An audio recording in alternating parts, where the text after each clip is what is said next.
ॐ शुक्लांबरधरं विष्णुं शशिवर्णं चतुर्भुजं प्रसन्नवदनं ध्यायेत् सर्वविघ्नोपशान्तये अगजाननपद्मार्कं गजाननमहर्निशम् अनेकदन्तं भक्तानां एकदन्तम् उपास्महे वागीशाद्याः सुमनसः सर्वार्थानाम् उपक्रमे यन्नत्वा कृतकृत्याश्रुस्तन्नमामि गजाननं शारदा शारदां भोजवदना वदनाम्बुजे सर्वदा सर्वदा अस्माकं सन्निधिं क्रियात् गुरुर्ब्रह्मा गुरुर्विष्णु गुरुर्देवो महेश्वरः गुरुः साक्षात् परं ब्रह्म तस्मै श्री गुरवे नमः।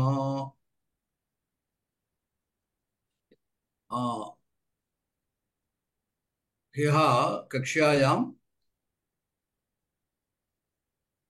धातूनां वर्तमानकालिकरूपाणि एवं भूतकालिकरूपाणि च उक्तानि। अद्य भविष्यत्कालरूपाणि तथा विधि आज्ञा प्रार्थनादिक रूपाणि च वदामि। एतत् पत्रं भवतां कृते प्रेषयामि, दर्शयामि। पश्यन्तु, तत्र भविष्यत्कालः तत्र पदे एव दृश्यते। भविष्यत् इत्यत्र भव इष्यात्, भविष्यत्काले भविष्यति इति क्रियापदम्। भविष्यत्कालः इति समासः, अतः तत्र भविष्यत् तकार मात्रं हल् मात्रं वर्तते। क्रिया भविष्यति इति भवति। तत्र भविष्यति इत्यत्र भूधातुः, भूधातोः परिणामः भव, अनन्तरम् इष्या, अनन्तरं ति, भविष्यति। तत्र भविष्यत् लकारस्य अभिज्ञानं कथं भवति इति चेत् तत्र निष्पादन प्रकारः तत्र दर्शितः। अत्र धातुः स्या कालपुरुषार्थकः, धातुः भूधातुः पठधातुः लिखधातुः एवं रीत्या। अनन्तरम् अन्ते कालपुरुषार्थकः नाम तिपुत्तसजि सिप्तस्त अथवा ति तः अन्ति सीतः था मी वहामः एते प्रत्ययाः। वर्तमानकाले ये प्रत्ययाः सन्ति ते एव प्रत्ययाः भविष्यत्काले अपि भवन्ति। वर्तमानकाले ति तः अन्ति सी तः था आमि आवः आमः अथवा मी वः मः इति वदामः। ते एव प्रत्ययाः भविष्यत्काले अपि भवन्ति। वर्तमानकालस्य भविष्यत्कालस्य भेदः कः इति चेत् वर्तमानकाले मध्ये केवलम् अकारः आगच्छति, भविष्यत्काले मध्ये स्या इति प्रत्ययः आगच्छति। स्या धातुः स्या कालपुरुषार्थकः प्रत्ययः। स्या इत्यस्य प्रयोगे दर्शनं द्विधा भवति। केषाञ्चित् धातूनाम् इडागमः आगच्छति इ, तेन इस्या इत्यत्र सकारस्य षकारः भवति, अतः इष्या। केषाञ्चित् धातूनाम् इडागमः न आगच्छति, अतः तत्र स्या इति भवति। अतः अधस्तात् द्वयमपि अत्र दर्शितं। पश्यन्तु, अनिट् धातुषु इति उक्तम्।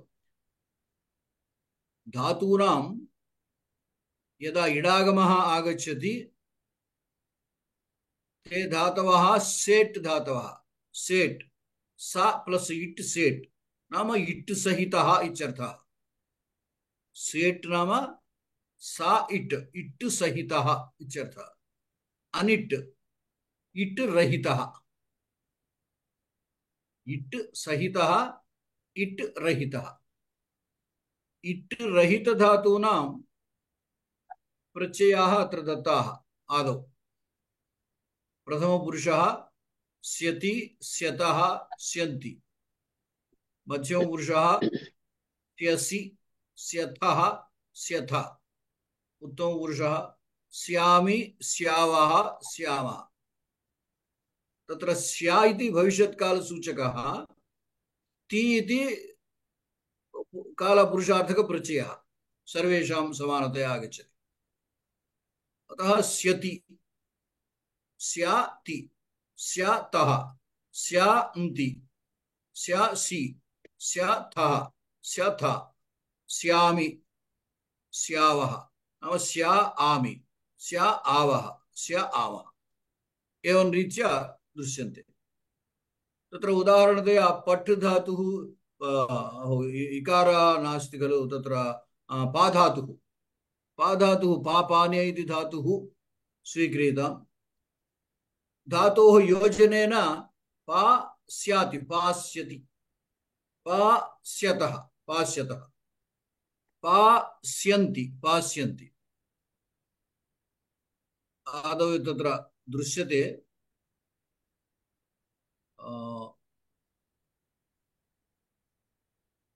अत्र पश्यन्तु पास्यति पास्यतः पास्यन्ति पास्यसि पास्यथः पास्यथ पास्यामि पास्यावः पास्यावः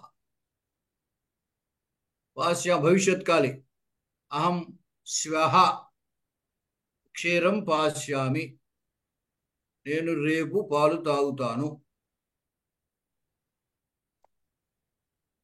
भविष्यत्काले सः श्वः क्षीरं पास्यति एवं रीत्या प्रयोगः भवति तत्र पा इति धातुः स्या भविष्यत्कालसूचकः ति तत्र पुरुषवचनप्रत्ययः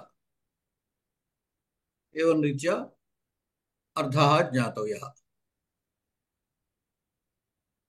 अनिट् धातुषु स्या इत्यत्र पूर्ववर्ण संयोगेन क्वचित् क्वचित् भेदः दृश्यते प्रयोगे अस्माभिः तत् ज्ञातुं शक्यते केवलं स्या इति दर्शनेन अयं भविष्यत्कालः इति अस्माभिः ज्ञातुं शक्यते ప్రయోగంలో స్య అనేది కనపడడంతో ఇది భవిష్యత్కాల ప్రయోగము అని మనం గ్రహించగలుగుతాం అన్నమాట అదే ఇడాగము వచ్చే ధాతువుల్లో అయితే ఇష్య అని కనపడుతుంది ఆ ఇష్య అనే దాన్ని బట్టి ఇది భవిష్యత్కాలము అని మనకు తెలుస్తుంది పఠిష్యతి లేఖిష్యతి వదిష్యతి చలిష్యతి ఏం రీత్యా దృశ్యతే तत्रापि आदौ तत्र प्रत्ययानां दर्शनम् एवं भवति इष्यति इष्यतः इष्यन्ति इष्यसि इष्यथः इष्यथ इष्यामि इष्यावः इष्यामः तत्र इष्य नाम स्या इत्यस्य आदौ इकारः आगतः इकारेण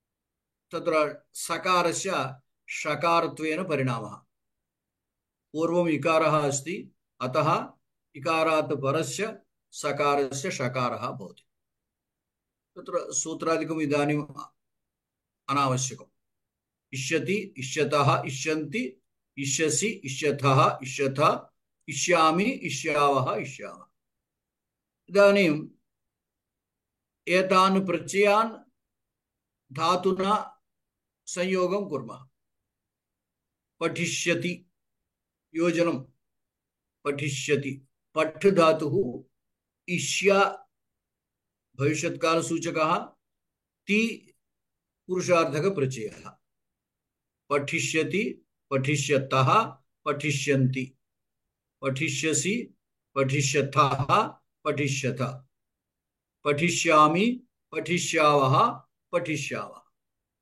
पठ इष्याति ज्ञातुमिति मन्ये। कुत्रचित् इकारः आगच्छति इडागमः, कुत्रचित् इडागमः न आगच्छति। धातुषु विभागः सेट् धातवः अनिट् धातवः इति वर्तन्ते। प्रयोगरूपेण अस्माभिः ज्ञातुं शक्यते। पा धातुः अनिट् धातुः, अतः पास्यति पास्यतः पास्यन्ति। पठ धातुः सेट् धातुः, अतः पठिष्यति पठिष्यतः पठिष्यन्ति। एवं दिवादिगणे अपि उदाहरणं दीयते। नर्तिष्यति, ह्यः मया उक्तं तत्र विकरणप्रत्ययस्य कारणात् धातौ परिणामः भवति। कुत्रचित् गुणः भवति, कुत्रचित् वृद्धिः भवति, कुत्रचित् गुणः न भवति विकरणप्रत्ययस्य कारणात्। तद्वत् अत्रापि मध्ये स्या इति प्रत्ययः, तत् प्रत्ययस्य कारणात् धातौ परिणामः भवति। तत्र पठ् इत्यत्र परिणामः कोऽपि नास्ति। नृत् धातुः, नृत् इत्यत्र परिणामः भवति। किञ्चित् विषयं व्याकरणांशं किञ्चित् वदामि अत्र। उपधा इति काचित् संज्ञा वर्तते। उपधा, उपधा नाम का इति चेत् अन्तिमवर्णात् पूर्वं यः वर्णः वर्तते सः उपधा इत्युच्यते। अन्तिमवर्णात् पूर्वम्, अलूध्यात् पूर्व उपधा इति पाणिनिसूत्रम्। अन्त्यवर्णः पठ् इति धातुः भवति, तत्र अन्त्यवर्णः ठकारः, तत् पूर्वम् अकारः। वर्णक्रमं वदामः। पठ् इत्यस्य वर्णक्रमः कः? पकार अकार अनन्तरं ठकार, पकार अकार ठकार। ठकारः अन्तिमवर्णः, तस्य पूर्वम् अकारः वर्तते। एवं नृत् इत्यत्र तकारः अन्तिमवर्णः, तस्य पूर्ववर्णः रु अरुकारः। अनन्तरं पुष् इति धातुः सूचितः। पुष् इत्यत्र षकारः अन्तिमवर्णः, तस्य पूर्वम् उकारः। अन्तिमवर्णस्य पूर्वः यः वर्णः सः उपधा भवति। उपधा। यदि उपधात्वेन इकारः अथवा उकारः वा भवति तदानीं तस्य गुणः भवति। उपधात्वेन उकारः, इकारः एवं अरुकारः एतेषां गुणः भवति। इकारस्य गुणः एकारः। लिखधातोः लेखिष्यति इति भवति। नाम तत्र लिख् इत्यत्र खकारः अन्तिमवर्णः, तस्य पूर्ववर्णः इकारः, अतः तस्य इकारस्य गुणः भवति, इकारस्य एकारः, अतः लेख्, लेखिष्यति। पुष् धातुः भवति।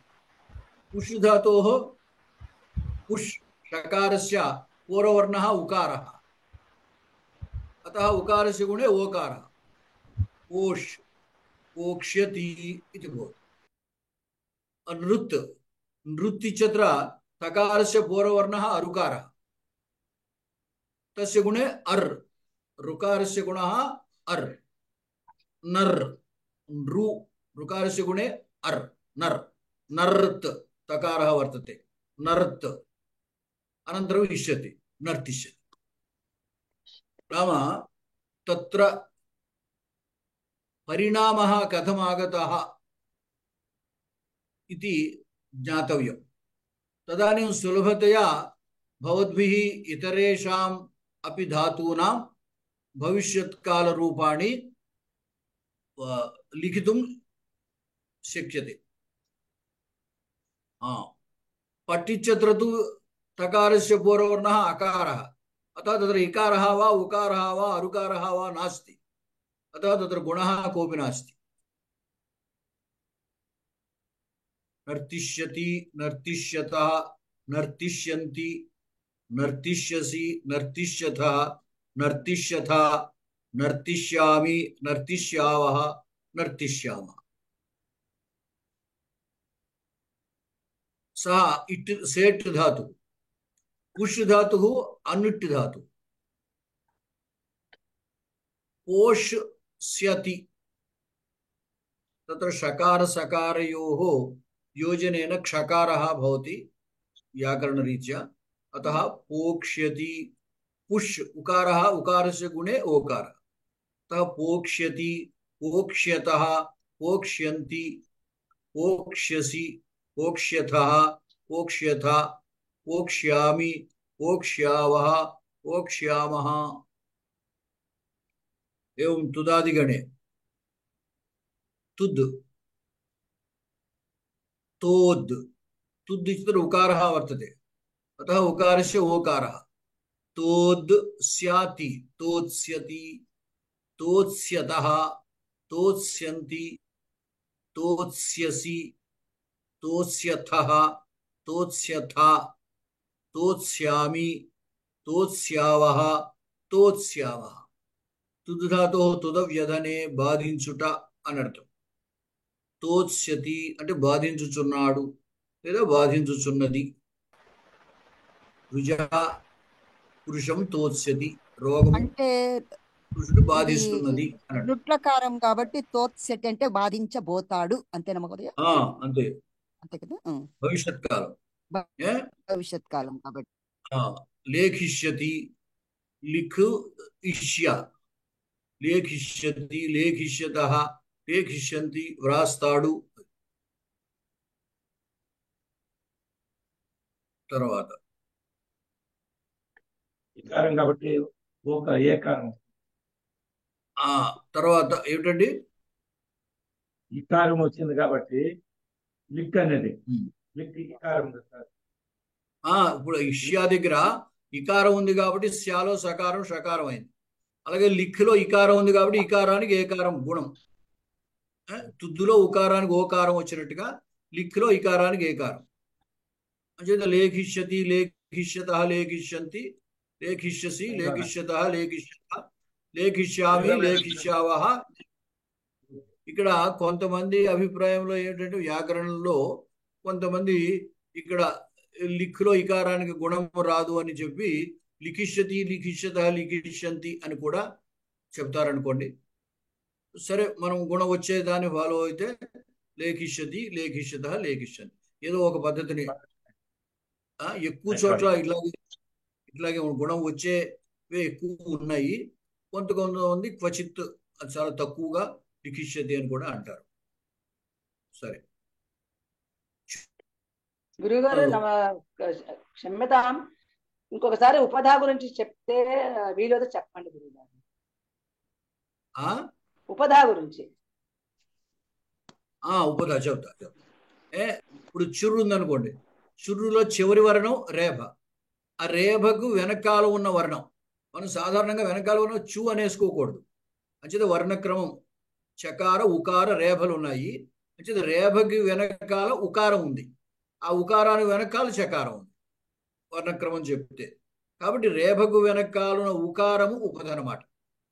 ఏ పదం తీసుకున్నా సరే దాంట్లో చివరి వర్ణము తీసుకుని ఆ చివరి వర్ణానికి వెనకాల ఏ వర్ణం ఉంటే అది ఉపధ. అంచేత ఇప్పుడు గండు అన్నాను, గండులో నకారానికి వెనకాల అకారం ఉంది, అంచేత అది అకారోపదం.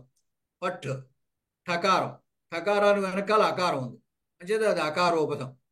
ఇప్పుడు లిక్ ఉంది, లిక్లో ఖకారం చివరి వర్ణం, దాని వెనకాల ఉన్న ఇకారం ఉపద, కాబట్టి ఇకారోపదము అంటారు. ఇక్కడ చుర్ రేభ, రేభకు పూర్వం ఉకారం, ఇది ఉకారోపదం అన్నమాట. సంస్కృతంలో హ్రస్వాల్ని చెప్పేటప్పుడు ఏం చేస్తారంటే అచ్చుకు పక్కన తకారం చేరుస్తారు. అంటే అకారం ఉందనుకోండి, హ్రస్వమే చెప్పాలి అంటే అత్ అంటారు. ఇకారాన్ని హ్రస్వమే చెప్పాలి అంటే ఇత్ అంటారు. అలాగే ఉత్ అంటారు, రుత్ అంటారు. అంచేత అత్ ఉపధ అదుపదం ఇదుపదం ఉదుపదం ఋదుపదం అని వ్యవహరిస్తారు. అంటే వ్యాకరణంలో ఆయా సందర్భాల్లో ఆ సూత్రాల్లో అటువంటి వ్యవహారం మనకు వస్తుంది అనమాట. సరే, అది ఇప్పుడు ప్రస్తుతం మీకు అవసరం లేదు. చుర్ రేభకు ఉకారం, రేభకు ముందు ఉకారం ఉంది కాబట్టి ఇది ఉకారం ఉపధం అనమాట. దానికి గుణం ఓకారం వచ్చింది. చోరయిష్యతి, చోరయిష్యత, చోరయిష్యంతి, చోరయిష్యసి, చోరయిష్యథ, చోరయిష్యథ, చోరయిష్యామి, చోరయిష్యామి. వర్ణం ఎక్కువ పడింది అక్కడ. చోరయిష్యామి, చోరయిష్యావః, చోరయిష్యామః. ఇక్కడ ఈ నిజంత ధాతువులు, చురాది ధాతువులన్నీ నిజంత ధాతువు. ఈ నిజంత ధాతువులన్నీ సేట్లే, అంటే అన్నిట్లోనూ ఇడాగం వస్తుంది. ఇడాగం అని రానిది ఇక్కడే ఉండదు. ఇంతవరకు ఇవి భవిష్యత్ కాలం, అంటే మనకి ధాతువుల యొక్క వర్తమాన కాలం, భూతకాలం, భవిష్యత్ కాలం పరిచయం ఏందన్నమాట. అంటే ఉదాహరణతయా పఠతి, పఠతి, పఠత, పఠంతి, అపఠత్, అపఠతాం, అపఠన్, పఠిష్యతి, పఠిష్యత, పఠిష్యతి. తదా వర్తమానకాలే, భూతకాలే, భవిష్యత్కాలే చ తత్ర పరిణామ అభ్యాసः కర్తవ్యः. మహోదయ, క్షమిత మహోదయ, ఈ అనిట్ సేటు ఎలాగ గుర్తుపట్టాలి మహోదయ? ప్రస్తుతం మీరు గుర్తుపట్టలేరు. కేవలం ప్రయోగాన్ని బట్టే మీరు గుర్తుపట్టాలి. ఆ అంటే ధాతువు వర్తమాన కాల ధాతువు బట్టి గుర్తుపట్టాలి. వర్తమాన కాలాన్ని బట్టి గుర్తుపట్టడం కుదరదు. కేవలం అది లుట్టు, రుట్టు రెండు రకాలు. మీకు లుట్టి చెప్పట్లేదు, రుట్టే చెబుతున్నాం కదా. ఈ రుట్టును బట్టే ఆ ధాతువు సేట అనిట్ట అనేది గుర్తుపట్టాలి. కొన్ని ధాతువుల్లో అది అనిట్టి ధాతువు అయినా ఈ లుట్టులో వచ్చేసరికి ఇడాగము వస్తూ ఉంటుంది. ఇప్పుడు గమ్ అనే ధాతువు ఉంది, అది వస్తుతః అనిట్టి ధాతువే. దానికి లుట్ అనే ప్రయోగం చూసి లుట్టు, రుట్టు రెండు ఉన్నాయి, రెండు భవిష్యత్ కాలమే. ఆ లుట్టు తీసుకున్నప్పుడు గంతా, గంతారో, గంతారహ, గంతాసి, గంతాస్త, గంతాస్త, గంతాస్మి, గంతాస్వ, గంతాస్మ అని అవుతుంది. అదే దానికి రుట్టు తీసుకుంటే ప్రత్యేకించి స్పెషల్గా, అది అనిటి ధాతువు అయినా స్పెషల్గా దాని ఒక్కదానికి మళ్ళీ ఇడాగమాన్ని పాడిన మహర్షి చెప్పారు. గమేరిట్టు పరస్మై పదేషు అని ప్రత్యేకంగా చెప్పారు. గమ్ము ధాతువుకి గమిష్యతి అవుతుంది కదా మహోదయ, గమిష్యతి, గమిష్యత, అందులో ఇడాగము వస్తుంది అని చెప్పాడు కాబట్టి గమిష్యతి, గమిష్యత, గమిష్యంతి అని అవుతుంది అనమాట. వస్తుతః అది అనిటి ధాతువు, లుట్లో మాత్రం ఇడాగం వస్తుంది. అయితే అలాగా అట్లాంటివి చాలా రేర్ కేసెస్. సాధారణంగా కూడా ఆ లుట్టులోనూ కూడా అనిటి ధాతువు అయితే ఇడాగం ఉండదు, సేటు ధాతువు అయితే ఇడాగం ఉంటుంది, అంతే. దాన్ని బట్టే మనం గుర్తించాలన్నమాట. తర్వాత లట్లకారంలో గుర్తించడం కష్టం, కుదరదు. లట్లకారంలో అంటే దాని అసలు ఇడాగమం వచ్చే అవకాశం లేదు లట్లు ఎప్పుడు. అందువల్ల మహోదయ లుట్లోనే కనిపిస్తుంది. తర్వాత ఇది ఆది వృద్ధి అంటే ఉపద నుంచినే ఆది వృద్ధి, ఇది కూడా ఆది వృద్ధి వేరు. ఆది వృద్ధి ఇక్కడ మనకి అవసరం లేదు. ఆది వృద్ధి అనేదంతా తద్ధిత, ఆ తద్ధిత ప్రకరణము తద్ధితాల్లో వస్తున్నది, ఇక్కడ రాదు. సరే. కానీ మహోదయ సేమ్ గానే ఉన్నదే కదా, ఆది వృద్ధికి ఎలా వాడతారో ఇక్కడ మీరు చెప్పిన ఉపదాకి కూడా అలాగే వచ్చినాయి కదా. వృద్ధి వేరు, గుణం వేరు కదా. ఇకార, ఉకార, అరుకారాలకి గుణం అన్నాం. గుణం అంటే ఇకారానికి ఏకారం, వృద్ధి అంటే ఐకారం. గుణం వేరు, వృద్ధి వేరు. గుణం ఎప్పుడు కూడా గుణం వేరు, అంటే గుణములే మళ్ళీ వృద్ధి అవుతాయి అని చెప్తారు కదా. అలా కదా, ఒక్క నిమిషం. ఏ, ఓ, అర్ ఇవి గుణాలు. ఇకారానికి ఏ గుణం, ఉకారానికి ఓ గుణం, అరుకారానికి అర్ గుణం. అదే వృద్ధి అయితే ఇకారానికి ఐ, ఉకారానికి ఔ, రుకారానికి ఆర్. వృద్ధి అకారానికి కూడా వృద్ధి రావచ్చు. ఆకారానికి వృద్ధి అంటే ఆకారం వస్తుంది, దీర్ఘాకారం వచ్చేస్తుంది. అందువల్ల పైగా అసలు వృద్ధి ఇక్కడ ప్రస్తుతం మనకి అవసరం ఉన్న దాంట్లో ఆ వృద్ధి ఎక్కడ రాదు, గుణమే వస్తుంది. హ్రస్వాకారం అన్నప్పుడు అత్తన్నారు, ఇత్తు, ఉత్తు, రుత్తు. ఇప్పుడు దీర్ఘాకారానికి అట్లేం లేదా మహోదయ? ఏం చెప్పి దానికి కావస్తే ఆత్ అనొచ్చు. ఆత్ అనొచ్చా? సరే మహోదయ.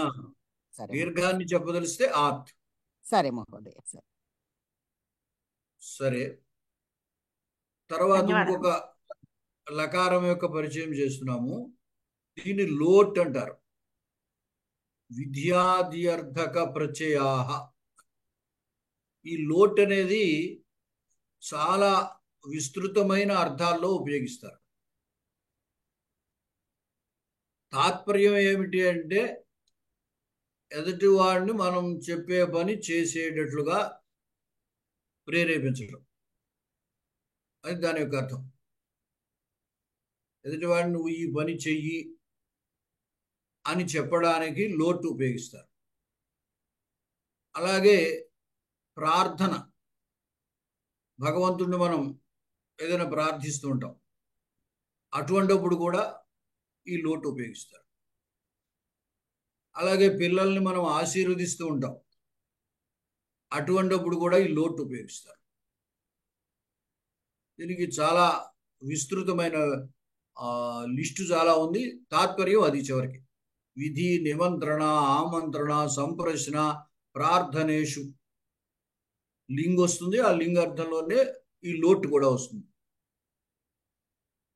అలాగే ఆశీర్వర్థంలో లింగ్ వస్తుంది, ఆశీర్వర్థంలో లోటు వస్తుంది. అంటే దీని తాత్పర్యం ఏమిటి? పెద్దవాళ్ళనైతే మనం కొంచెం గౌరవంగా చెబుతాం. మీరు వేదికను అలంకరించవలసిందిగా కోరుతున్నాము, ఆసనాన్ని అలంకరించవలసిందిగా కోరుతున్నాము అని అడుగుతాం పెద్దవాళ్ళని. తాత్పర్యం ఏమిటి? మీరు వచ్చి కుర్చీలో కూర్చోండి అనే కదా అర్థం. అదే కనుక కుర్రవాళ్ళని అయితే నువ్వు అక్కడ కూర్చో అంటాం, ఆ కుర్చీలో కూర్చో అంటాం. కుర్చీలో కూర్చో అన్నా, మీరు కుర్చీని అలంకరించండి అన్నా, చివరికి తాత్పర్యం ఏమిటంటే మనం చెప్పినటువంటి పని వాడిని చేసేటట్టు చేయటం, ప్రేరేపించడమే కదా. అయితే దీంట్లో రకరకాలు ఉంటాయి అన్నమాట. ఇప్పుడు ఆహ్వానిస్తాం, మనం ఎవరైనా పెళ్లికి ఆహ్వానిస్తాం. పెళ్లికి రండి అంటే వాళ్ళ ఇష్టం, వస్తే వస్తారు, లేకపోతే లేదు. అదే ఏదో న్యాయస్థానం పలానా రోజు మీరు హాజరవ్వండి అంటుంది, అది ఆహ్వానమే, కానీ అది తప్పనిసరిగా వెళ్ళాలి. ఇట్లా ఉంటూ ఉంటాయన్నమాట. ఎదుటి వారిని పనిలోకి ప్రేరేపించడము మొత్తం దీని యొక్క తాత్పర్యం. అది మనం గౌరవంగా చెబుతున్నామా, లేదా మా సాధారణంగా చెబుతున్నామా, ప్రార్థిస్తున్నామా, యాచిస్తున్నామా అనేది వేరే సంగతి. సరే, ఇక్కడ కూడా అంటే ఫార్మెట్ అంతా అదే. లట్టులో ఎటువంటి క్రమం ఉందో అదే క్రమం ఇక్కడ కూడా. మొట్టమొదటి ధాతువు, అనంతరం వికరణ ప్రత్యయ, అనంతరం తింగ్ ప్రత్యయ. ఇప్పుడు తిగంతం తయారు. ఈ వికరణ ప్రత్యయం అనేది ఏ ధాతువు కా ధాతువు లట్టులో ఏది ఉందో అదే ఈ లోట్టులో కూడా వస్తుంది వికరణ ప్రత్యయం. మనకి మీకు గణాలు చెప్పాం కదా, వాదిగణ, దివాదిగణ, తుదాదిగణ, చురాదిగణ. వాదిగणे వికరణ ప్రత్యయ షప్ అకార ఆగచ్చ. దివాదిగणे వికరణ ప్రత్యయ స్యన్ యా యా ఇది ప్రత్యయ ఆగచ్చ. తుదాదిగणे షః తత్రాపి అకారः ప్రత్యయ ఆగచ్చ. చురాదిగणे అయ इति वदामः, तदेव आगच्छति. तदनुसार तत्तत् गण अनुसारेण अत्रापि विकरण प्रत्ययः आगच्छति. अनन्तरं तिङ् प्रत्ययः. तिङ् प्रत्ययानां दर्शनम् एवं भवति प्रयोगे तत् तीतः अन्ति वर्तमानकाले तीतः अन्ति सीतः ता मी वः मः अत्र तु तात् ताम् अन्तु हि तात् तं ता आनि आव आम प्रथमपुरुषे तु तात् तत्र प्रत्ययद्वयम् तु तात् द्विवचने ताम् बहुवचने अन्तु मध्यमपुरुषे हि तात् द्विवचने तं बहुवचने ता उत्तमपुरुषे आनि आव आम तत्र मध्यमपुरुषे हि इति तत्र कुण्डली मध्ये ब्रैकेट मध्ये दत्तम् कुत इति चेत् तत्र प्रयोगे हि इत्यस्य लोपः भवति अतः ब्रैकेट मध्ये दत्तः यदि धातुः विकरणप्रत्ययेन सहितः धातुः विकरणप्रत्ययेन सहितः धातुः यदि अकारान्तः भवति चेत् ततः परस्य हि इत्यस्य लोपः स्यात् भवा पठा लिखा दिव्या चोरया एते एतावत्पर्यन्तं भवताम् अकारान्तानामेव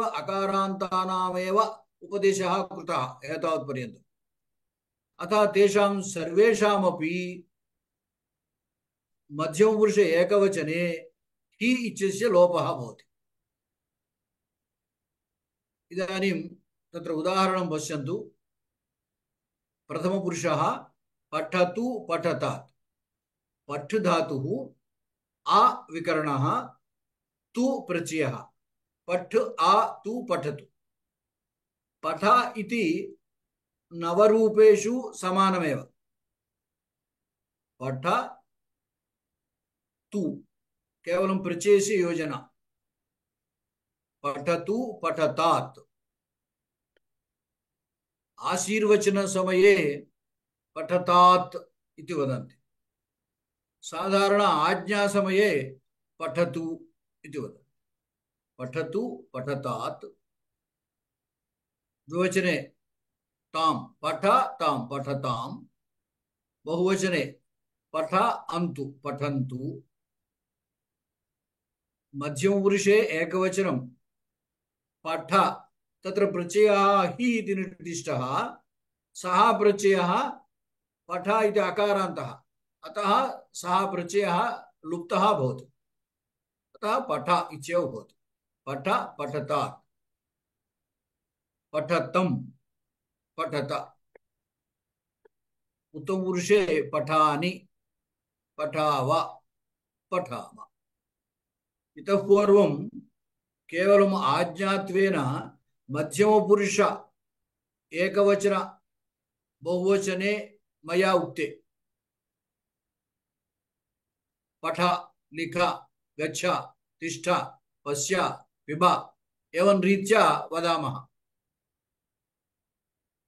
आज्ञा समये बहुवचने पठत लिखत गच्छत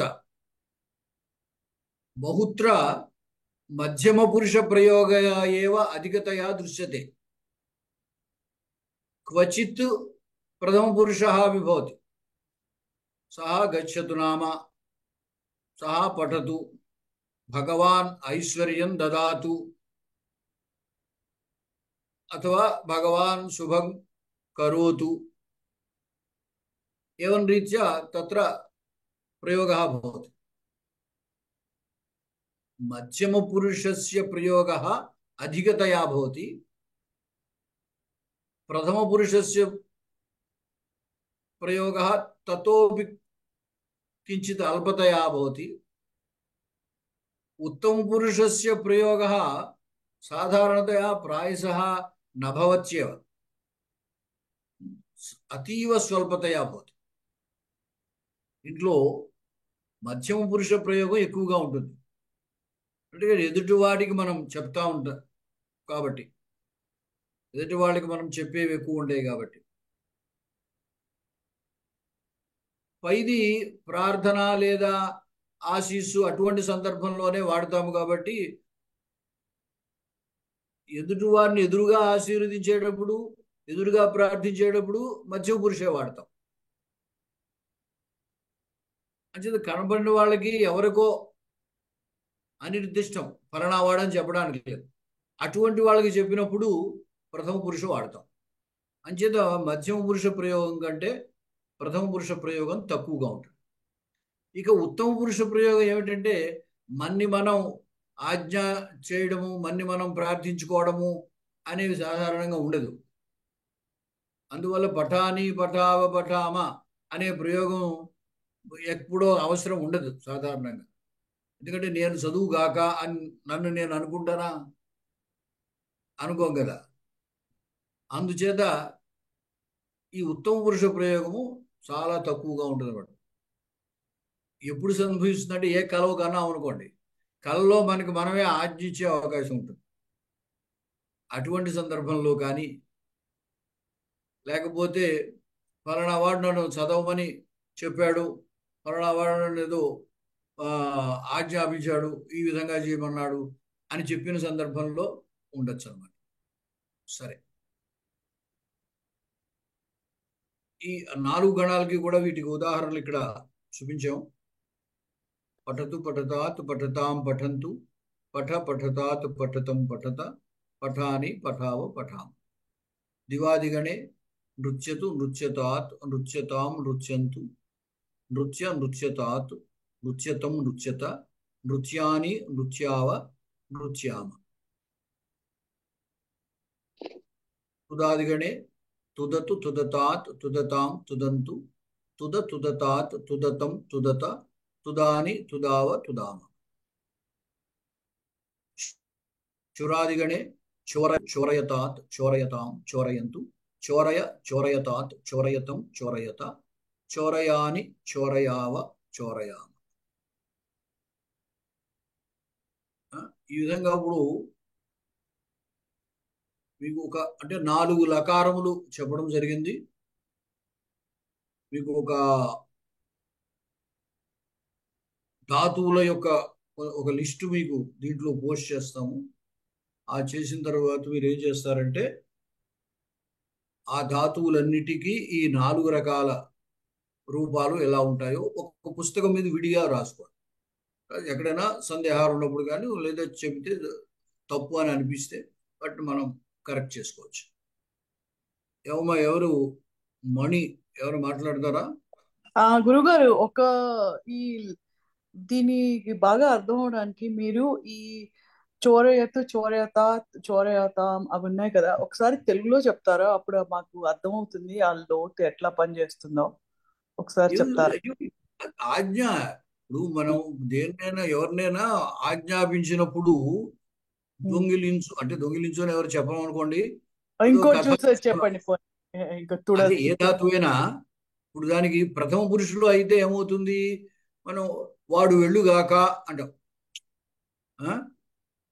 మానవుడు సత్యం పలకాలి అన్నాం అనుకోండి, అంటే నిర్దిష్టంగా ఏమీ లేదు, నువ్వు అని చెప్పట్లేదు మనం.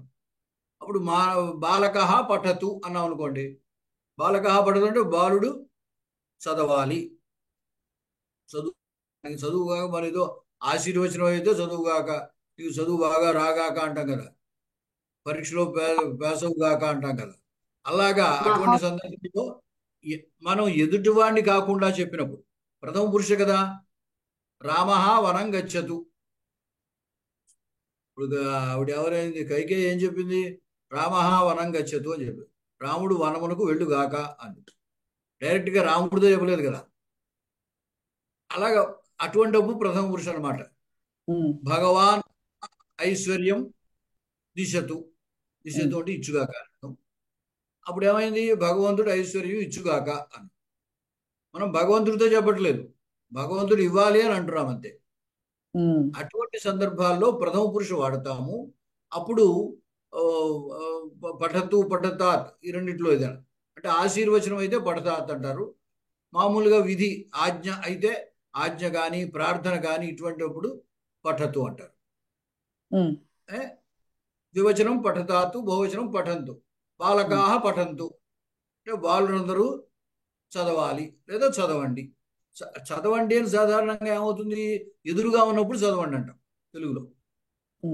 అంచేది ఎదురుగా లేనప్పుడు బాలురందరూ చదవాలి అని అర్థం వస్తుంది అనమాట, ఆజ్ఞలాగా. ఎదురుగా ఉన్నప్పుడు ఏం చెప్తాము, నువ్వు చదువు, మీరు చదవండి, నువ్వు రాయి, మీరు రాయండి. అప్పుడు పఠత అంటే ద్వివచనంలో అయితే ఇద్దరికి చెప్తే పఠతం అనాలి, ఎక్కువ మంది చెప్తే పఠత. పఠ నువ్వు చదువు, పఠత మీ ఇద్దరు చదవండి, పఠతం మీ ఇద్దరు చదవండి, పఠత మీరు చదవండి. అంటే ఎక్కువ మంది ఉన్నప్పుడు ఏం చేస్తాం, ఎదురుగానే చెప్తున్నప్పుడు మీరు చదవండి అంటాం. అలాగే పఠాని అనే దాని యొక్క ప్రయోగం తక్కువ, అది అవకాశం ఉండదు అని చెప్తాం. అంటే నే చదువు గాక, నే వ్రాయి గాక అని మనం అనుకోం కదా. అలా అనుకున్న సందర్భం ఉంటే అప్పుడు పఠాని పఠావ పఠామ అని ఉత్తమ పురుషుడు అన్నమాట. మహోదయ ఒక సందేహం. ఏమిటి చెప్పండి. ఇది చోరయతిలో యా వచ్చింది, అది మీరు సంస్కృతంలో చెప్పారు కానీ నాకు కొద్దిగా అర్థం కాలేదు, తెలుగులో చెప్తారా? ఏమిటి యా ఎట్లా చెప్తా. ఇప్పుడు ఈ చురాది ధాతువులన్నీ కూడా నిజంత ధాతువులు అని అంటాం. ఇక్కడ నిచ్చు స్వార్థం అని అంటారు. అంటే ధాతువు యొక్క అర్థం ఏమీ మారదు. చుర్రు అంటే దొంగిలించడం, దానికి నిచ్చు చేసినప్పుడు చోర్ ఈ గుణం అని చెప్పాను కదా ఇందాక, చురులో ఉకారాని గుణం చోర్, చోర్ ఈ చోరి అవుతుంది. మధ్యలో వికరణ ప్రత్యయం ఆ, చోరి ఆ. అనేది వర్తమానంలో అయితే చోరైతే అనుకుంటే తీ ప్రత్యయం. ఇప్పుడు ఈ విద్యార్థకం అనుకుంటే తీకి బదులుగా తూ ప్రత్యయం. చోరి ఆ తూ అయింది కదా. ఈ ఆ అనే వికరణ ప్రత్యయం వల్ల వెనకాల ఉన్న ఇకారానికి మళ్ళీ గుణం వస్తుంది అనమాట. ఆ గుణం ఏకారం వస్తుంది. ఆ ఏకారం మళ్ళీ ఐగా మారుతుంది. ఏచో అయవాయవాహన సూత్రం వేరే ఉంది. ఆ ఏకారం ఐగా మారుతుంది. అప్పుడు ఏమైనట్టు, చుర్రు అనే ధాతువు మీద ఈ వచ్చి తర్వాత ఆ అనే ప్రత్యయం రావడం వల్ల అయాగా మారింది అనమాట. ఈ ప్లస్ ఆ అయాగా మారింది. చుర్రులో ఉకారానికి గుణం వచ్చి చోర్ అయింది. చోర్ అయా చోర్ అయా అయింది అనమాట. అందుకోసం మేము స్థూలంగా గుర్తుపెట్టుకోవడానికి ఏం చెప్తామంటే, అయా అనేది మధ్యలో వస్తుంది. చురాదులకి చుర్రు ధాతువు మధ్యలో అయా వస్తుంది, అవతల తి అనే ప్రత్యయము అని చెప్తాం అనమాట. అట్లాగే మహోదయ. అర్థమైంది కదా? అర్థమైంది మహోదయ. అంటే ఈ అయా అనేది ఎందుకు వచ్చింది అంటే, ఇకారం అవతలమో ఈ అనేది నిచ్చనే ప్రత్యయము, తర్వాత ఆ అనేది వికరణ ప్రత్యయము. ఈ ఈ రెండు సంధి వల్ల అయాగా మారింది అనమాట. సరే, మాకు ఇచ్చే మెటీరియల్ మాకు ఇది కూడా ఇవ్వగలరా? ఏమిటి మీరు మాకు ఇది ఇస్తున్నారు కదా, PDF పంపిస్తున్నారు కదా, అందులో ఇది కూడా ఈ వికరణ ప్రత్యయం, ఇది కూడా మాకు ఈ ప్రత్యయం అని ఇవ్వగలరా మాకు? చెప్తున్నాం కదా ఇంతకు ముందే, మొట్టమొదటి చెప్పినప్పుడే సురాదులు చెప్పినప్పుడే వికరణ ప్రత్యయము అయా అని చెప్పాం కదా. అవును. కథయతి కథ్ అయా, గణయతి గణ్ అయాతి అని చెప్పాం కదా. అలా ఇస్తున్నాం. అంటే ఇప్పుడు గుణం కూడా జరుగుతుంది కదా, అది ప్రేరణ కింద వస్తుంది, ప్రేరణ కింద కూడా వస్తుంది కదా. మీకు అంటే వ్యాకరణం అంత ఎక్కువ ఇప్పుడు చెప్పకూడదనే ఉద్దేశంతో అది చెప్పట్లేదు. తర్వాత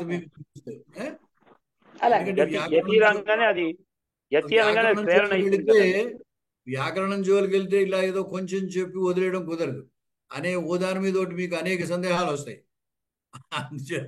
అందుచేత స్థూలంగా ఇలా ఉంటుంది అని మాత్రమే తెలుసుకోండి ప్రస్తుతం.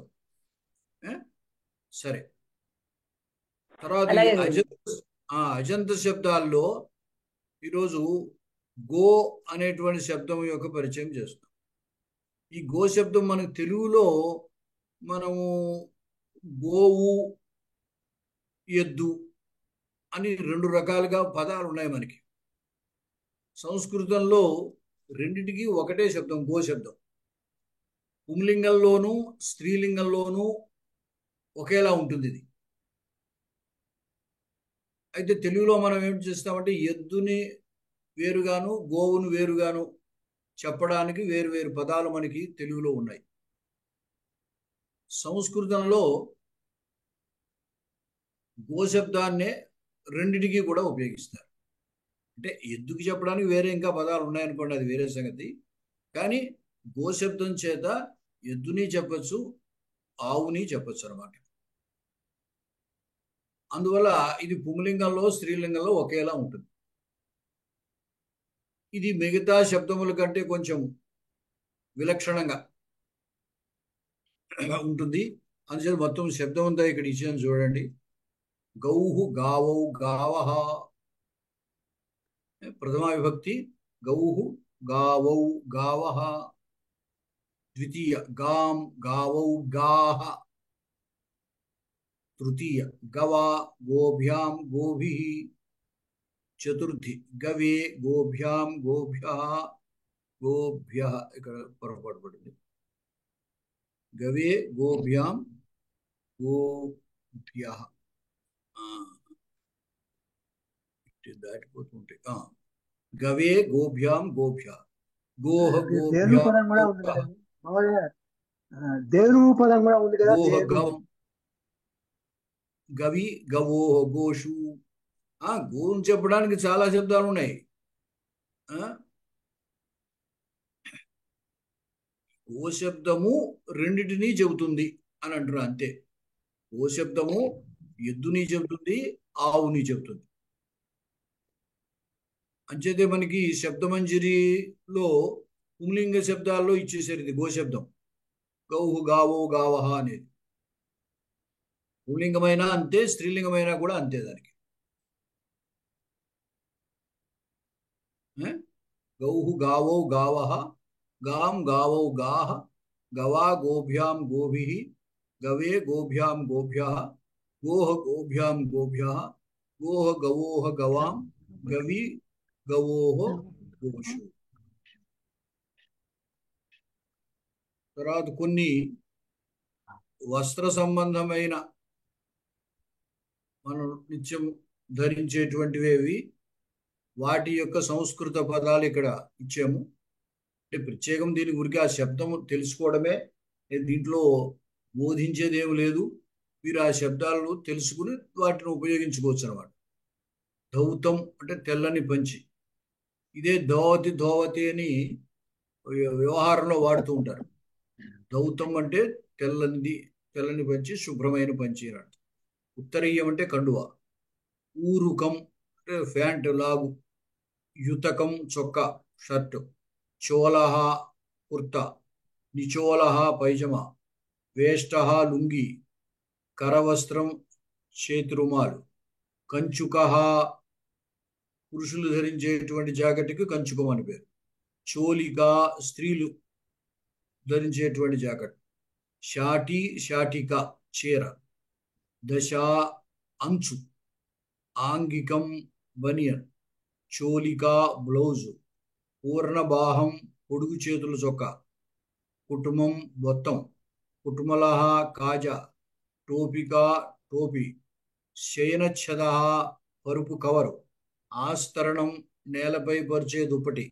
వస్త్రం వస్త్రం సాధారణంగా ఏ వస్త్రాన్నైనా అనొచ్చు. యవనిక తెర. స్యూత సంచి. హస్తస్యూత హ్యాండ్ బ్యాగ్. ప్రావారక కోటు. కోశ జేబు. గోహ అన్న కూడా జేబు. వర్షత్రం రెయిన్ కోట్ అయితే గొడుగు. ఛత్రం. ఆతపత్రం వీటికి గొడుగు అని అర్థం. అంతరీయం లోపల ధరించే వస్త్రం. ప్రోంఛ తువాలు. స్వేదిత్రం స్వెట్టరు.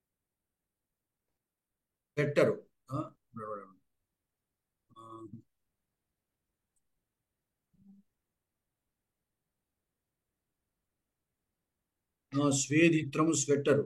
కంబలం రగ్గు లేదా దుప్పటి. ఉత్తరచ్ఛద బెడ్షీట్. ఉపధానం తలగడ. శిరస్త్రాణం హెల్మెట్. శిరోవేష్టనం తలపాగా. కటిబంధ బెల్ట్. ఈ విధంగా ఈ ఇంచుమించులో మనం ధరించేటువంటి వస్త్రములు. ఇంకా ఇతరమైనవి కూడా ఉండొచ్చు అనుకోండి. అలాగే కొన్ని వర్ణవాచకములైన మహోదయ ఈ కాజా బొత్తము ఒక్కసారి చదవరా? కుట్మహ అండ్ కుట్మలహ. కుటుంబం అంటే బొత్తమని, కుట్మలహ అంటే కాజా అని అంటారు. కుట్మలహ. కుట్మలహ. కుట్మలహ. సరే మహోదయ. లేదా కుడ్మలహ అని కూడా అనొచ్చు. టకారము టకారంగా వాడచ్చు. కుడ్మలహ అని కూడా అనొచ్చు. రెండు అనొచ్చు. తర్వాత శ్వేతములు. శ్వేత తెలుపు. రక్త ఎరుపు. నీల నీలము గాని నలుపు గాని. కాల నలుపు. పీత పసుపచ్చ. హరిత ఆకుపచ్చ. చిత్ర అంటే అనేక వర్ణముల కలయిక. ఈ వర్ణవాచకములు ఏదో దానికి విశేషణంగా వాడతాం.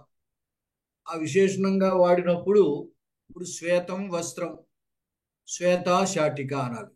రక్తం వస్త్రం, రక్త శాటిక.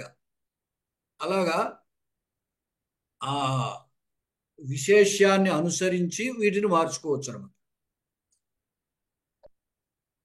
సరే, కింద ఊరికే 4 వాక్యాలు ఇచ్చాము చూడండి. ఉపరి పదానాం సాహాయేన అధోనిర్దిష్టానాం వాక్యానాం అర్థం జాని.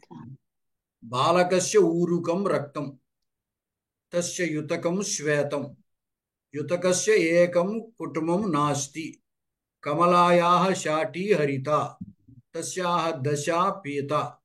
చీర హరిత పచ్చగా ఉంది, దాని దశ అంటే అంచు ఎర్రగా ఉందండి. సా పీతాం చోలికాం ధారయతి. ప్రసాదస్య వేష్టః శ్వేతః, తస్య దశ రక్త. మమ గృహే హరితం ఆస్తరణం అస్తి. గవాక్షస్య యవనిక చిత్రవర్ణ. యవనిక అంటే తెర. మమ పితా శ్వేతం ధౌతం ధారయతి, తస్య దశ నీలా. మమ మాతా శ్వేతం ప్రోంఛం ఉపయునక్తి. శీతకాలే కంబలః అతీవ ఆవశ్యకః. మమ అగ్రజాయాః హస్తస్యోతః నూతనః. ఈ విధంగా ఇవన్నీ కూడా వర్ణవాచక శబ్దములు ఆ విశేష్యాన్ని అనుసరించి లింగం మార్పు చేసుకుంటూ ఉండాలన్నమాట. సరే, ఇక్కడితో ఆపేద్దాము. ఇంకొక కొంచెం చెప్పాలనుకున్నాను కానీ టైం అయిపోయింది. గురుగారు ఒక్కసారి చెప్పండి. బాలకస్య రక్తం ఊరుకం రక్తం అన్నారు. దాని మీనింగ్ ఏంటి గురుగారు? అవును, కుర్రాడి యొక్క ఆ లాగు ఎర్రని లాగు అన్నట్టు. ఊరుకం అంటే లాగు చెప్పా కదా. రక్తం అంటే ఎరుపు. ఎర్రని లాగు, ఎర్ర రంగులో ఉన్న రాగు. వాడు తొడుకున్న చొక్కా తెల్ల రంగులో ఉన్న చొక్కా. అదే. సరే, ఇప్పుడు మీకు ఇంతకు ముందు సంఖ్యావాచకాలు చెప్పాం కదా. ఆ సంఖ్యావాచకములైతే 1, 2, 3, 4 అని అంటాం. అయితే 1వ, 2వ, 3వ వీటిని సంఖ్యేయ వాచకములు అంటారు. సంఖ్యేయము అంటే లెక్కింపదగినది. సంఖ్య అంటే లెక్క. దాంతో మనం ఇంకొక వస్తువుని లెక్కిస్తాం. అంచేత ఆ లెక్కింపదగిన వస్తువుల్ని చెప్పేటప్పుడు వీడు మొదటి వాడు, వీడు 2వ వాడు, వీడు 3వ వాడు, ఇలాగైతే ఇది 4వ పుస్తకము, ఇది 5వ పుస్తకము, అయితే ఇది 1వ వరుస, ఇది 2వ వరుస, 3వ వరుస, ఇది 1వ తరగతి, 2వ తరగతి, 3వ తరగతి అంటున్నాం కదా. వాటికి సంస్కృతంలో ఎట్లా అంటారో ఇక్కడ ఇచ్చాను, ఒక్కసారి చూడండి. ప్రథమః, ఇది 3 లింగాల్లోనూ ఉంటుంది. మొత్తం ఈ శబ్దాలన్నీ కూడా ఈ సంఖ్యేయ వాచకములు 3 లింగాల్లోనూ ఉంటాయి. అంటే అవతల మనం పదార్థాన్ని వ్యక్తిని చెబుతాం కాబట్టి దాన్ని బట్టి పుంలింగ స్త్రీలింగ నపుంసలింగాల్లో వాడతాం. ప్రథమ, ప్రథమ, ప్రథమం 3 లింగాలు. ప్రథమ పురుషుడు సహా ప్రథమ, సా ప్రథమ, తత్తు ప్రథమం. అలాగే ద్వితీయ, ద్వితీయా, ద్వితీయం. తృతీయ, తృతీయా, తృతీయం. చతుర్థ, చతుర్థీ, చతుర్థం. తురీయ అన్న చతుర్థ అన్న ఒకటే, కానీ తురీయ అనేది తురీయావస్థ అని వాడుతూ ఉంటారు. ఆ సమాధి స్థితిలో ఉన్నప్పుడు దాన్ని తురీయావస్థ అంటూ ఉంటారు. ఎందుకంటే అది 4వ అవస్థ అన్నమాట. జాగ్రత్త, స్వప్న, సుషుప్తి 3 అవస్థలు. ఆ 3 అవస్థలు దాటినది సమాధి అవస్థ. దానికి తురీయావస్థ అని పేరు. జనరల్గా అటువంటి చోటే వాడతారు ఇది తురీయ అనేది. 4వది అని అర్థం అంతే. పంచమ, పంచమ, పంచమీ, పంచమం. షష్ఠ, షష్ఠ, షష్ఠీ, షష్ఠం. సప్తమ, సప్తమ, సప్తమా, సప్తమీ, సప్తమం. అష్టమ, అష్టమ, అష్టమీ, అష్టమం. అలాగే నవమ, నవమీ, నవమం. దశమ, దశమీ, దశమం. ఈ విధంగా వాటి ప్రయోగం ఉంటుందన్నమాట. అంటే 3 లింగాల్లోనూ ఉంటాయి అని చెప్పడం కోసం. అలాగే ఏకాదశ, ద్వాదశ, త్రయోదశ, చతుర్దశ, పంచదశ, షోడశ, సప్తదశ, అష్టాదశ, నవదశ. 11 ఏకాదశ, 12 ద్వాదశ, 13 త్రయోదశ, 14 చతుర్దశ, 15 పంచదశ, 16 షోడశ, 17 సప్తదశ, అష్టాదశ 18, నవదశ 19. అంటే మనం తెలుగులో అవా అనుకోవాలి. 19వ, 18వ, 17వ అనమాట. తర్వాత 20 దగ్గరికి వచ్చేసరికి వింశతితమః వింశః. ఇక్కడి నుంచి తమ అనేది వాడచ్చు అనమాట. ఈ తమ కూడా వికల్పము చాలా చోట్ల, కొన్ని చోట్ల నిత్యము, అది ఎదురు చెప్తాను. అంచేత వింశతి దగ్గర నుంచి వింశతితమః వింశః, ఏకవింశతితమః ఏకవింశః. ఆ విధంగా ఏకవింశః, ద్వావింశః, త్రయోవింశః, చతుర్వింశః, ఆ విధంగా 9 దాకా. నవవింశః అయ్యాక త్రింశత్ 30. 30వ అనాలంటే త్రింశత్తమః, త్రింశః, త్రింశత్తమః అనొచ్చు, త్రింశః అనొచ్చు. ఇది కూడా మళ్ళీ ఏకత్రింశత్తమః ఏకత్రింశః. అలాగే ద్వాత్రింశత్తమః ద్వాత్రింశః, త్రయోవింశత్తమః త్రయోవింశః. ఆ విధంగా వాడాలి. త్రింశత్ అన్నప్పుడు త్రింశత్ కదా చెప్పవలసింది. ఏకత్రింశత్తమః ఏకత్రింశః, ద్వాత్రింశత్తమః ద్వాత్రింశః. త్రయః, త్రయశబ్దం దగ్గర మాత్రం త్రయస్త్రింశత్తమః త్రయస్త్రింశః. అలాగే చతుః, చతుస్త్రింశస్తమః చతుస్త్రింశః. ఆ విధంగా 24, 29 వరకు నవత్రింశః. తర్వాత 40, 40వ అనాలంటే మళ్ళీ తమ. చత్వారింశత్తమః చత్వారింశః, ఏకచత్వారింశత్తమః ఏకచత్వారింశః. మళ్ళీ ఏక, ద్వి, త్రి, ఆ విధంగా కలుపుకుని వెళ్తారు. మళ్ళీ 49 వరకు. తర్వాత ఇక్కడ చత్వారింశత్తమః చత్వారింశః అన్నారు. చత్వారింశత్తమః అనేసి పుంలింగం అప్పుడు, స్త్రీలింగం అయితే చత్వారింశత్తమః. అప్పుడు ఈ చత్వారింశః అది పుంలింగం అయినప్పుడు అక్కడ చత్వారింశ వింశ అంతే కదా మహోదయ. చత్వారింశ అలాగే మహోదయ. తర్వాత 50, 50తమః 50. ఇది మళ్ళీ ఏకపంచాశత్తమః ఏకపంచాశ. ఇది మళ్ళీ నవపంచాశత్తమః నవపంచాశ వరకు అంటూ. షష్ఠితమః 60వ. అలాగే సప్తతితమః. ఇక్కడ ఒక్కటి మీరు షష్ఠి దగ్గర నుండి 60, 70, 80, 90 చెప్పినప్పుడు తమహ ఒకటే ఉంటుంది. ఇంకా షష్ఠి తమహ పైన 40 దాకా తమా ఉంది, తమా లేనిది కూడా ఉంది. 40 తమహ 40 అని ఉంది. 30 తమహ 30 ఉంది. 20 తమహ 20 ఉంది. కానీ అలాగే 50 తమహ 50 ఉంది. 60 దగ్గరికి వచ్చేసరికి షష్ఠి తమహ అంతే. ఇంకా తమా లేనటువంటి రూపం ఇక్కడ ఉండదు. 70 తమహ 80 తమహ 90 తమహ 100 తమహ. తర్వాత దాంట్లో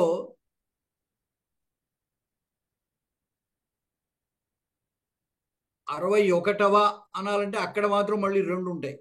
అంటే తమా ఉన్నది తమా లేనిది ఉంటాయి. ఇక పదుల దగ్గర మాత్రం షష్ఠి దగ్గర నుంచి 60వ 70వ 80వ 90వ 100వ లేదా 100వ వీటికి మాత్రం కేవలం తమా మాత్రమే ఉంటుంది. 61వ అన్నప్పుడు మళ్ళీ 2 రకాలు తమా ఉన్నది తమా లేనిది. ఏకషష్ఠి తమహ ఏకషష్ఠ, అలాగే ఏకసప్తతి తమహ ఏకసప్తత, ఏక అశీతితమః ఏకాశీతః, ఏకనవతితమః ఏకనవతః. ఈ విధంగా ఉంటాయి. అంటే మనకి ఈ ఏది ప్రయోగంలో ఎక్కువ ఉంటుందో అది అలవాటులో ఉంటుంది, ఇంకోటి కొత్తగా ఉంటుంది. ఇప్పుడు ఏకసప్తతితమః వాడకంలో ఉన్నది, ఏకసప్తతః అనేది తక్కువ వాడకంలో ఎక్కడ. అలాగే ఏకాశీతి తమః అనొచ్చు, అంటే ఏకాశీత అనేది ఉండదు. అంటే అనొచ్చు కానీ వాడకంలో అది కనపడలేదు. అలాగే ఏకనవతితమః అనొచ్చు, ఏకనవతః అనమాట. ఇట్లాగా అంటే సంఖ్యేయ వాచకములను నిర్దేశించడానికి వీటిని చెప్పుకోవాలి. ఇవి మీరు ఎలాగ ప్రింట్అవుట్ తీసి అట్టే పెట్టుకుంటారు కాబట్టి అలా ఉంచుకోండి. సరే, ఇక్కడతో ఇవాళకి పూర్తి చేసేద్దాం.